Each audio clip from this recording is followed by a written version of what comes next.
So in this video, we are going to talk about binary search. We'll start from basics and move to the advanced topics of binary search.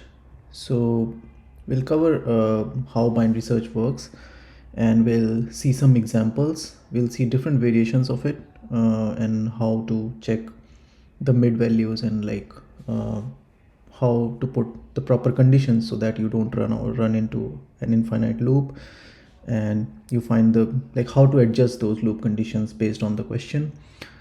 And also we'll see some examples after that, and in the second part of the video we would see some advanced problem solving skills using binary search. Okay, so let's start. So a binary search is a searching algorithm which searches over a sorted search space. So what do I mean is it searches over a sorted data and it runs in log n of time. So for example, suppose we are given this array, let's say 1 2 4 9 12. Okay, if I want to search for let's say 9, so one way is to traverse this array iteratively, right? Going in sequence basically. That would give me a runtime of big O of n, right?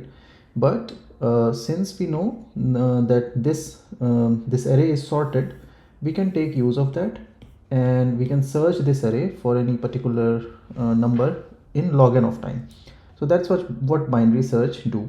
So how it does that is it would go to the mid. Okay, so the logic is that it would go to the mid. Okay, so it would calculate the mid of this array. So let's say the index values are 0 1 2 3 4. So mid would be 0 plus 4 by 2, which would be 2, and it looks at what value is present at index 2. Okay, so in this case it is 4, but for our use case we want to search for 9, right? So how can we do that? Now we know that since the array is sorted, we have to move to the left to the right of mid, right? So what we would do is we would say this let's reduce the search space by half, right? So what we can do is next time our search space would only comprise of this part of the subarray, right? Because we know that since the middle element was less than what the number we are looking for, so we can skip the entire half of the array actually, right? So, and in every iteration it would just cut off half of the array. So let's try to run it one more time. So what happens this time, we are searching from beginning of our subarray now is 3 and ending is at 4, right? And we are searching for 9 still. So we would calculate the mid again, which is 3 plus 4 by 2, and this would give me, this is an integer division, so this would give me 3, right? So we would again see what value is present at index 3, and in this case this matches our value that we are looking for, right? So here 3 is equal to 9, so we return the index, right? So that's how that is the idea of binary search. So in every iteration it kind of divides the array into half. So if in the first iteration there are n elements, in the next time there would be n by 2, okay, and in the next iteration there would be n by 2 square, so like that. And if you calculate the time complexity of this one, so this would come out to be log n, okay, base 2. Space complexity, if you do it iteratively, it's going to be constant. You can also do a recursive binary search, and in that case space complexity would also be order of log n, okay. Now let's see what are different variations. Okay, so first I'll start with a simple example of binary search. So this is a simple example of a very naive binary search algorithm that we just saw. Okay, and here in this case the question says that we are given an array of integers which is sorted in ascending order, right? Which is sorted in ascending order, and an integer target. Write a function to search target in nums. Okay, so we have to search for the target t. Okay, and if target exists, then we have to return its index, otherwise we have to return -1. So it also says that you must write an algorithm in log of n. So this is the straightforward binary search implementation, right? The only thing to notice here is that it says that all the integers in nums are unique. So we know that whenever we found that element, like that would be the only occurrence. Okay, and it also says that nums is sorted in ascending order. So that confirms that we have to use the binary search. Okay, so we will take two indexes, right? B and E. B is beginning, you can say, and E is the ending index. We'll initialize B to the first. So our array is like from nums 0 to nums of nums length minus 1. So we would initialize B and E accordingly. Okay, and then we would start with a loop. Okay, so I say like while B is less than equal to E, we'll calculate the mid in this line, and then when if our T, which is the target, is found at nums m, then we would return just the index.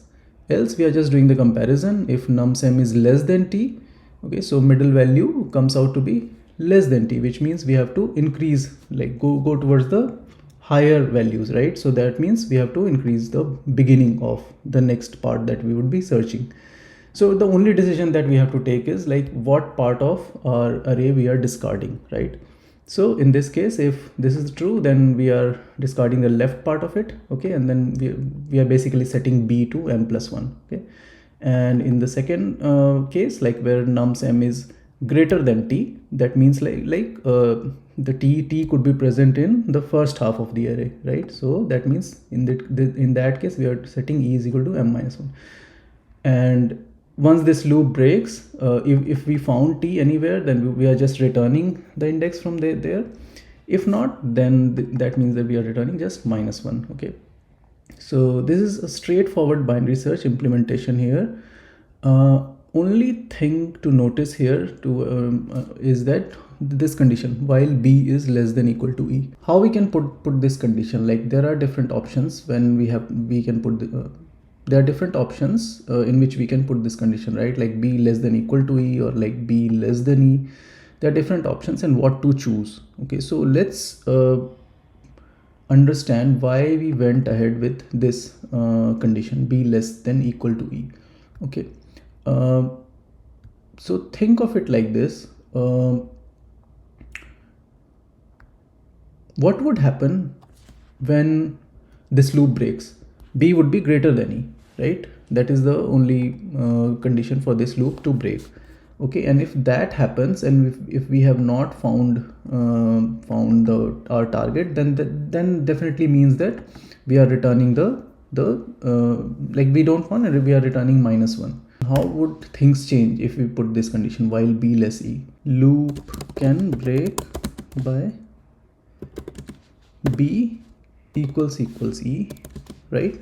This is the only condition, right, where the loop will break. Now we are not checking, right? If we have put this condition while B less than E, then that means that when this happens and our target is present at that index, then we are not checking at that value. So in that case, we would have to put an extra condition here, right? So we would say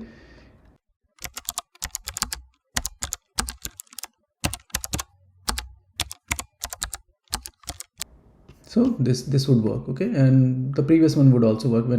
So now you see the difference between like how changing the condition here in the loop basically makes things different. Okay, so you can go with the earlier version, which is a lot simpler. Okay, so whenever you are writing a condition, you have to think that how, like what would be the breaking condition of the loop. Okay, and should you put extra checks after this loop breaks, similar to like what we saw here. Okay, so let's see another example. So let's take this example, finding first and last positions of element in a sorted array. So this says that given an array of integers in sorted non-decreasing order, find the starting and ending position of a given target value. So it says that, take this example, 5 7 7 8 8 10, and our target is 8, and there are like repetitions, right? There are two 8s here. So we have to return the first and the last occurrence of that particular target, right? So let's see the code for it. So this is the code. Let's try to understand what we are doing here again. Okay, So as you can see, the first statement, like we are similarly just creating this array. So the first statement, we are just kind of creating the indexes, like the beginning and the ending indexes, which is common in binary search, right? You have to set the beginning and the ending, and this one would be our result array. Okay, so here we are just setting it to -1. Okay, why? Because if the numbers are not found, which is a possibility, then we have to return -1. So we are creating an array and initializing it with -1. Okay, now this loop is basically the condition to find the first occurrence here. Okay, how we can do that? We are saying while b is less than e, so we have not put the equality here in this loop condition. Okay, and as I said before, it's very similar, right? So we are calculating the mid, and then what we are doing is we are comparing the target here in this line, right? And we are saying that if the if numsum is equal target, that means that we have found one of the occurrences, right? So what we would do is we would set result 0 equals that index, and now see what we are doing. We are doing e equals m minus 1. Yes. Why we are doing that? So consider this scenario where you have found the n. So let's consider this one. Here is my array, and let's say we are searching for 3. Okay, here, and somehow this is my current m. Okay, and there are other 3's here. Okay, 2 and 1. Okay, and there are some value present here, and this is my current m here at this moment. What we would do, we have in this, so we are trying to find the first occurrence, right? So we know we found one of the occurrences, right? But there could be other occurrences in this part of the loop, right? So what we are trying to do is, like, we are trying to set e to m minus 1 in this case. Okay, so that's what we are doing here, and rest of the two conditions are like very clear, that it's very similar to a normal binary search. If it's less than, numsum is less than the target, then we are increasing b, else we are decreasing e. Okay, so it's very similar. Now see that we don't have equality checks here, so there could be a case that the loop breaks when b is equal to e, right? The loop breaks, so say that loop breaks at b equals e, right? And in that scenario we didn't get a chance to check, like this statement didn't get executed, right? So here again we have to put this line to check that if b equals e and nums b equals target, then result 0 would be updated to this b, right? So that's how we are trying to find the first occurrence. Okay, so since we have to find the first occurrence, we are moving to the left, right? Whenever we found one of the occurrences, we are just kind of storing the result, and then we are moving to the left. Okay, so to see like if there are other occurrences, and then we are updating it. Okay, similarly this is the logic to find the last occurrence. Okay, the only difference that you would find here is in this statement. Whenever numsum is equal to target, what we are doing is we are again storing result 1 equals m, and then we are kind of moving to the right, b equals m plus 1, right? So this should be understandable. And then again the same thing, if b equals, since we don't have equality check here, so we have to again check for the equality condition here. So that's how this is working. So you can write it down and try to run it. This would be successful. But I can also show you like another variation where you, like, the other variation could be like where you put this loop condition, like you change this loop condition, right? What you could do is, instead of this condition, you can say while b less than equals e. Okay, and in that case you don't have to write this line. Okay, because now we would be breaking when b is greater than e, and we don't need to check in that case, because we have kind of searched for each, like we have not skipped even a single index in the array when this happens. Similarly here also you can put while, so it's same, right? b less equals e, and then you don't have to worry about this statement here. So you can try this and let me know. So we saw how changing the loop conditions changes things, right? So another thing is like calculating m, like how will you calculate the middle value? So there are a couple of options to do that. The first option is b plus e by 2, right? Another option is b plus e minus b by 2, okay? And the third variation, which is very simple, like exactly same, just doing it in a different way, is like this, okay? So when to use each? So while calculating mid, so you have, so to decide which one to use is like totally a decision, depends on what is the range of b and e, okay? So if the range that we are searching for is like, let's say we are talking about all the integer use cases, and if b is kind of b can go up to like the 231 minus 1, which is the max int value, right? If b can go till this value, when you do b plus e, this would result in overflow, okay, which we don't want to do. So in that case, what we want to do is we want to avoid like doing this b plus e. But yeah, we have to calculate mid, right? So the best option is to do it like this, b plus e minus b by 2. This would avoid the overflow conditions. Why? This is essentially equal to b plus e by 2. But like when you do this, like you would never run into the overflow condition. You can try this out. You can take some example. So even if b is the largest integer, that only means that e can also be equal to this value, right? Because we are dealing only with integer range at this moment. And then so in that case, e minus b would come out to be 0, so that would just lead to b. So you can think about like this would never lead to overflow, so this means no overflow. This is similar, only thing is like here we are using the bitwise operator to do the division, which could be a little bit faster. Let's see another problem which is a little bit different. You're a product manager and currently leading a team to develop a new product, okay? Unfortunately, the latest version of your product fails the quality check, okay? So that means that the latest version of the product is not good. Since each version is developed based on the previous version, all the versions after a bad version are also bad, okay? So okay, if any version is bad, then all the product versions after that is bad, and we are given n versions, okay? We want to find out the first bad version, okay, which causes the following ones to be bad. So and how to find the bad version? Like we are given this API is bad version, we would pass the version number here, and this would tell us whether a version is good or bad, okay? So again, it's very similar, right? What we have to do is like we have to find this, similar to like finding the first version. Let's take a look at the code of it. So this is the code for it. So here we are sure that there is some version which is bad, right? So and we have put this condition b less than n, right?